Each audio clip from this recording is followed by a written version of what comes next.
Hey everyone, today I'm going to teach you how to insert PowerPoint presentation in CapCut. So you already know that CapCut is an editing tool and I'm going to teach you how to use your PowerPoint and edit a video. So first you need of course the PowerPoint presentation application. So you just have to click it open. Once it's open, you can choose a design of your choice.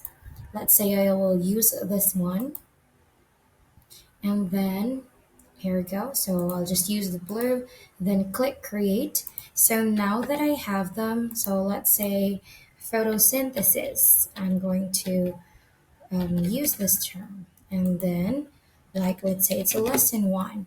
Then we have plants.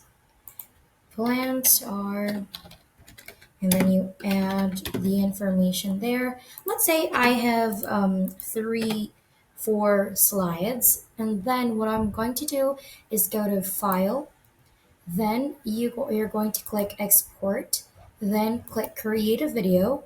Of course, you have to choose the full HD 1080p, then click Create a Video and it will lead you to saving it. So I'd like to save it on my desktop so it's easier for me to look for it.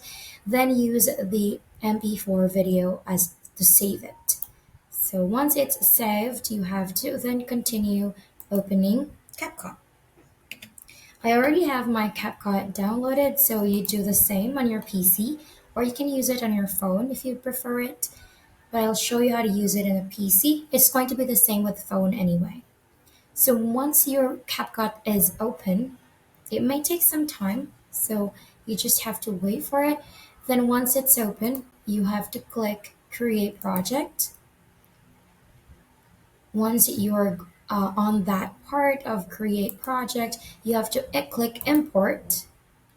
And of course, go to your saved document for the presentation. So I already have here photosynthesis. And then from here, you can already start editing. Maybe you can put it here like this. So once it's here, then you can edit it. You can cut wherever you want and continue the editing process. So yeah, that's it on how to insert your PowerPoint presentation in CapCut and do the editing. If you want to know more, you can let me know and I'll make more videos. See you next time.